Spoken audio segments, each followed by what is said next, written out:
make that choice on your own? Yes. All right, I will turn to the state attorney. Wells, does your client waive and offer proof for purposes of this hearing? We do, Your Honor.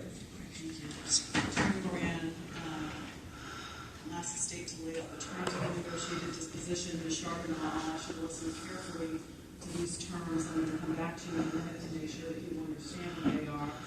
And assuming that at the end of this hearing I approve the agreement you made with the state, those will be the terms of the sentence that I'll impose, okay? So pay careful attention.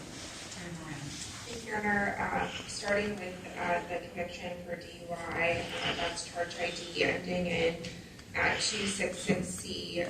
It's essentially the mandatory minimums on that, meaning there's a $500 fine plus the penalty assessment. It's my understanding from defense that she intends to pay that today. I did not check off that box because I was unsure until today whether she would pay. Additionally, there is a 9-month revocation of her privilege to drive.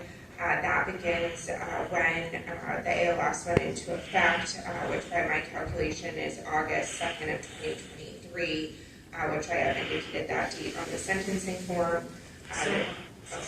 On paragraph 2 then, we are under paragraph 2. Yes. So it should be checked off box A. Oh, I apologize, yes. And then also privilege to drive. Privilege is correct, Your Honor. She does have the mark license. All right, go right ahead. Thank you. And the form did play tricks on me when I tried to use another form, so I'll read through directly from the form just to make sure. So it's a DUI first conviction. She is over 21. The fine of $500 plus the $120 penalty assessment will be paid today. Her privilege to drive is revoked for a period of 9 months from August 2nd of 2023. And she is subject to the provisions of the IDCMP, the IDEP program, and she does have the ability to petition to suspend 6 months of the revocation for compliance. And just for the purposes of the record, the state will be withdrawing the administrative license suspension. I believe that completes the terms on the DUI. Then moving on to the transporting drugs in a motor vehicle. So before you move on to Attorney Moran, sorry. So it's also going to include the further conditions under paragraph 3 as well? Yes.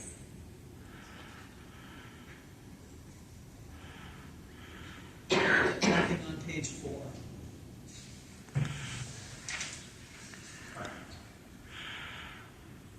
right, go ahead. And then, again, to charge ID ending in 267C. On the misdemeanor conviction, the defendant be sentenced to the House of Corrections for a period of 90 days. There is no pretrial confinement credit. All of the 90 days of the sentence be suspended during good behavior and compliance with the terms of the order. Any suspended sentence may be imposed after a hearing requested by the state. The suspension window begins today and ends 2 years from today. There is a period of 2 years of probation upon the usual terms and any special terms of probation. That probationary term is suspended for 2 years of good behavior as well. She's subject to the provisions of the probation sanction. She shall meaningfully participate in plea and counsel and recommendation by the probation officer should probation be imposed. Law enforcement may destroy the evidence. The defendant be ordered to give the behavior and comply with the terms of the sentence. Her privilege to drive under this conviction is denied for a period of 60 days pursuant to the statute. That is concurrent to the revocation in charge ID ending in 266C. Good behavior under this sentence includes compliance with the treatment conditions of the DUI, specifically the IDEP and IDCMP programs. Thank you. So, Ms. Charbonneau, I want to turn back to the DWI offense because what the state didn't include on the record is the following: that you're going to be referred to the IDCMP. You must complete the IDCMP screening within 14 days of your conviction. The testing demonstrates the likelihood of a substance use disorder, and you'll be required to submit a full substance use disorder evaluation within 30 days of the conviction.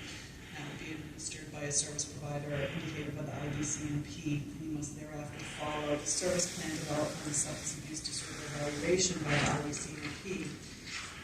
You'll also be required to complete a Department of Health and Human Services approved and periodic education program, provided that if you've already done that within the past 5 years, and you provide proof of that, that will serve as fulfillment of that requirement.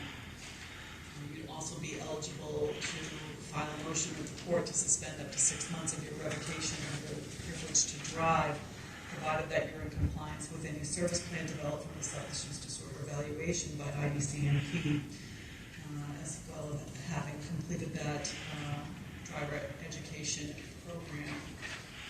And you otherwise and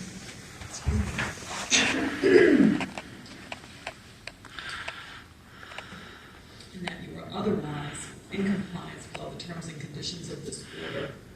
The court may reimpose the longer suspension period if you became non-compliant with the treatment recommendations at any time during the suspension period. Further conditions would be that you not operate a motorboat on the ways of the state for a period of 1 year from the date of your conviction, that you not operate a motor vehicle under New Hampshire MMB, restore your license or privilege to operate, to be required to pay all fees arising from the service plan provided by the IDCMP and its referrals for the service plan. Because the sentencing order allows you to seek return of your license or right to operate, you will be required to file that written motion with the clerk of court and send a copy to the prosecutor. That would need to be filed 30 days before the date on which you were seeking return of your license. You'd also be required to remain in good behavior and comply with all the terms and conditions of the sentence. And further, there's a paragraph that indicates that the court may reduce this conviction for a violation, to a violation upon motion filed by either party at least 1 year after the date of the conviction.